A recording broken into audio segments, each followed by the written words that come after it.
Hello everyone दोस्तों, क्या हाल चाल आप लोगों का। तो आज है हमारा 1000 वीडियोस की सीरीज का 134th वीडियो।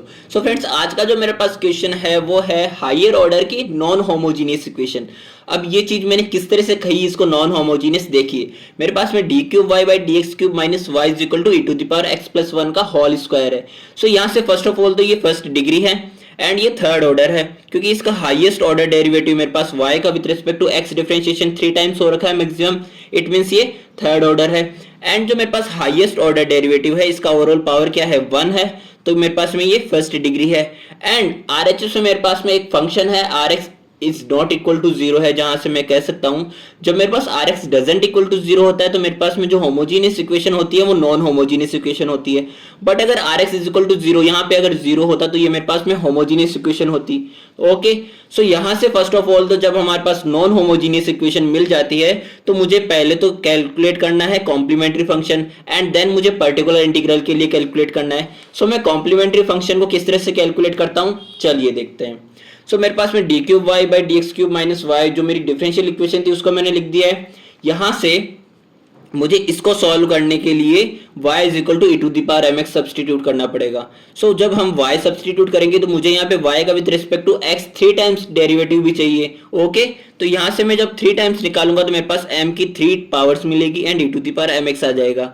अब यहाँ से इन दोनों वैल्यूज को जब मैं यहाँ रखता हूँ तो मेरे पास में जो इक्वेशन होगी m cube e to the power m x minus e to the power m x is equal to 0 मिलेगी, जहां से मेरे को ऑक्सिलरी इक्वेशन मिलेगी m cube minus 1 is equal to 0, क्योंकि आप e to the power m x को तो RHS में भेज ही देंगे कॉमन लेके। ओके, तो यहाँ से मुझे फैक्टर्स किस तरह से मिलेंगे, देखिए आप m क्यूब माइनस 1 का जो मेरा फॉर्मूला होता है a cube minus b cube, वो अगर यहाँ अप्लाई कर दें तो मेरे पास m minus 1 a minus b m square a square plus m a b. Okay, m into 1 m plus में 1 यानी कि b स्क्वायर 1 का स्क्वायर इज इक्वल टू 0।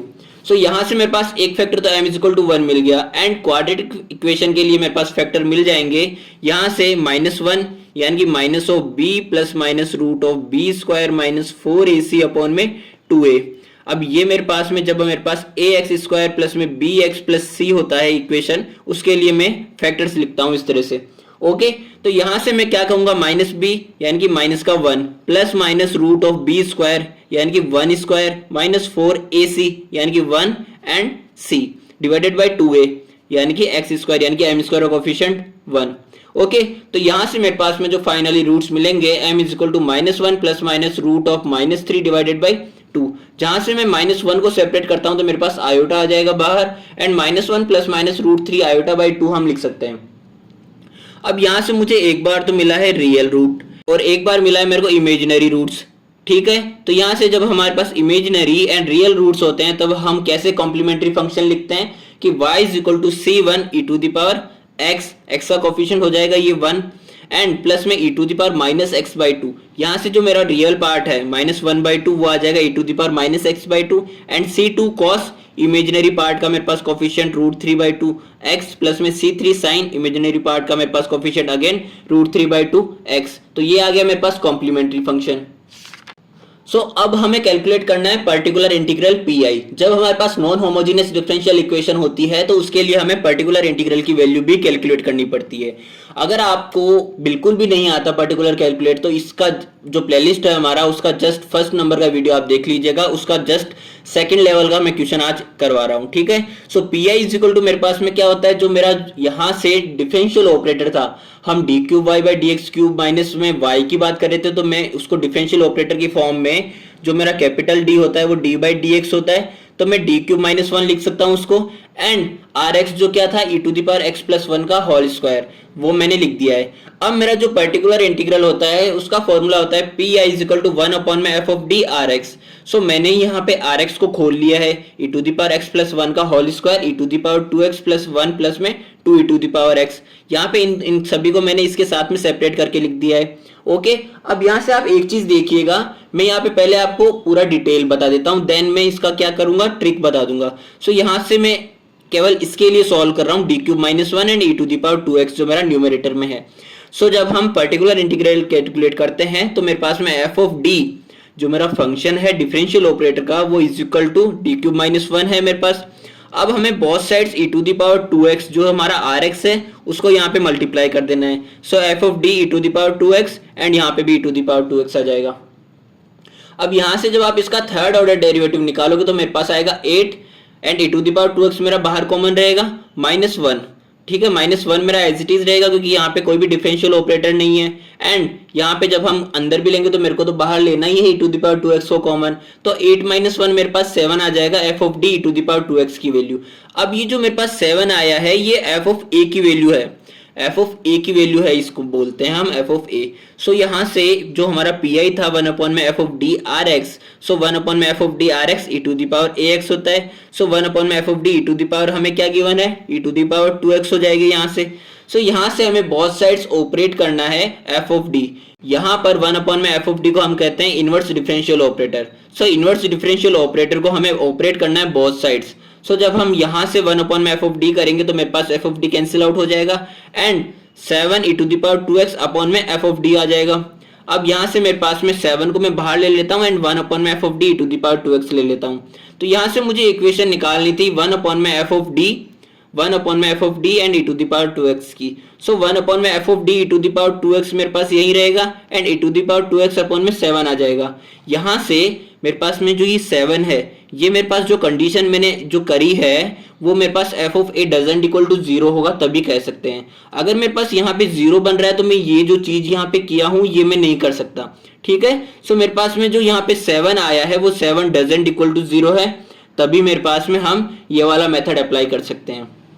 तो यहाँ से मैं जो शॉर्ट ट्रिक आपको बताने वाला था वो कंक्लूजन क्या है कि हमें डायरेक्ट एफ ऑफ ए की वैल्यू पुट कर देनी है कैलकुलेट करके डी क्यूब -1 से, यानी कि e to the power 2x जब हमारे पास में फंक्शन है आर एक्स का, तो यहाँ पे डी क्यूब -1 जब हम कैलकुलेट करेंगे तो 8 - 1 7 आ जाएगा। सो 1 में 7 हमें रख देना है, यानी कि क्या करना है, यहाँ पे e to the power 2x है, यहाँ पे 2 है a की value e to the power ax है ना, a की वैल्यू 2 है। सो एफ ऑफ a निकालने के लिए हमें जो 2 की वैल्यू है वो यहाँ पे डायरेक्ट रख देनी है, क्योंकि ये तो हमारा जितने भी टाइम्स आप ऑर्डर निकालते हो डिफरेंशियल ऑर्डर उतने ही टाइम्स यहाँ पे m का पावर आता है, यानी कि 2 का पावर उतनी ही टाइम आएगा। तो यहाँ पे 2 का क्यूब -1 यानी कि 8 - 1 7 हो जाएगा। एंड जब आप यहां से भी बात करते हो तो यहां से e to the power 1x यानी कि 1 - 1 यहाँ पे 0 बन रहा है, it means f of a doesn't equal to 0 होना चाहिए तभी हम ये चीज कर सकते हैं। तो हम यहाँ पे ये वाला मेथड अप्लाई नहीं कर सकते। अब यहाँ पे जो मेरा 1 है वो 1 को मैं कैसे लिख सकता हूँ, e to the power 0x लिख सकता हूँ। ठीक है, तो यहाँ पे जो मेरा a है वो 0 है, तो मैं एफ ऑफ a निकालने के लिए यहाँ पे 0 रखूंगा तो यहाँ पे -1 आ जाएगा मेरे पास में। तो यहाँ से मैं देखो कैसे करता हूँ, फाइनली आपको बताता हूँ नेक्स्ट पेज से। सो जैसा कि मैंने लास्ट पेज पे आपको एक्सप्लेन किया है वही चीज मैंने यहाँ पे लिख दी है e to the power 2x में। यहाँ पे जो a है उसकी वैल्यू मैंने यहाँ पे रख दी है 2 क्यूब -1, 2 क्यूब -1 मेरे पास 7 आ जाएगा जो मैंने लास्ट पेज पे सॉल्व किया था। एंड यहाँ से मैंने जो e to the power 0x है वो 0 की वैल्यू यहाँ पे रखी, तो यहाँ से मेरा -1 आ गया। बट यहाँ पे जब मैं 1 - 1 करूंगा तो यहाँ पे तो 0 आ रहा है। When we put coefficient of x is equal to 1 in d cube -1 is equal to 1 cube -1 मेरे पास 0 आ गया। इट मीन्स जो मेरी कंडीशन थी अप्लाई करने की वो f of a doesn't equal to 0 थी, बट ये फेल हो चुकी है यहाँ पे। तो ऐसी कंडीशन में हम क्या अप्लाई करते हैं, देखिए यहाँ पे हमें क्या करना पड़ेगा, 1 में f of d to the power a x जो होता है और एफ ऑफ ए मेरा अगर 0 आ जाता है तो मैं क्या करता हूँ, हमें इसका एक बार डिफरेंशिएशन कर देना है।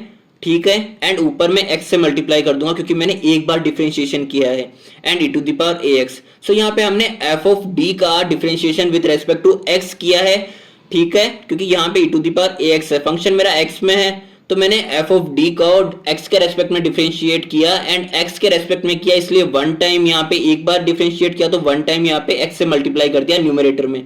ठीक है, तो यहाँ पे मैंने सेम जो कहा वही मैं यहाँ करूंगा, यानी कि डी क्यूब -1 का मैंने डिफरेंशिएशन किया विद रेस्पेक्ट टू x, तो मेरा आ गया 3d² एंड न्यूमरेटर में हम x को वन टाइम मल्टीप्लाई कर देंगे क्योंकि हमने वन टाइम डिफरेंशिएशन किया है डिनोमिनेटर का। तो यहाँ पे मेरे पास में x आ जाएगा and e to the power x आ जाएगा। सो यहाँ से मेरे पास ऊपर से यहाँ पे तो -1 चला आ रहा है एंड यहाँ पे 1/7 चला आ रहा है। तो ये मेरे पास में अब यहाँ पे मैंने जो मेथड अप्लाई हम नहीं कर सकते थे just because f of a doesn't equal to 0 नहीं था। तो यहाँ पे जब आप रखोगे e to the power x का कोफिशिएंट क्या है, 1 है, तो यहाँ पे 1 आप जब रखोगे तो यहाँ पे अब f of a doesn't equal to 0 मिल रहा है मुझे, तो मैं अब वहाँ पे वापस से वो अप्लाई कर सकता हूँ मेथड। तो यहाँ पे 1 में 7 e to the power 2x and 2x e to the power x divided by 3 1 का स्क्वायर -1। तो यहाँ से मेरे को फाइनली जो पर्टिकुलर इंटीग्रल है उसकी वैल्यू मिल जाएगी 1/7 e⁻²x प्लस में 2/3 x e⁻x माइनस में 1। सो यहाँ से मेरे को पर्टिकुलर इंटीग्रल की वैल्यू भी मिल गई है। अब मुझे कंप्लीट सॉल्यूशन जब इस ऐसी डिफरेंशियल इक्वेशन जो कि मेरे पास नॉन होमोजेनियस इक्वेशन है उसका सॉल्यूशन मुझे रखना है, तो मैं क्या कहूंगा, the complete solution is equal to y is equal to C F plus में पी आई, जो हमारा कॉम्प्लीमेंट्री फंक्शन आया लास्ट पेज से, एंड पी आई जो हमारा ये आया, इन दोनों को सम करके लिख देना है। सो मैंने हमारा जो कॉम्प्लीमेंट्री फंक्शन था वो लिख दिया एंड जो पी आई आया वो लिख दिया यहाँ पे, जहां पे मेरे पास C1 C2 एंड C3 क्या है, आर्बिट्ररी कांस्टेंट्स। सो ये था हमारा आज का सॉल्यूशन। मिलते हैं हमारे नेक्स्ट वीडियो में।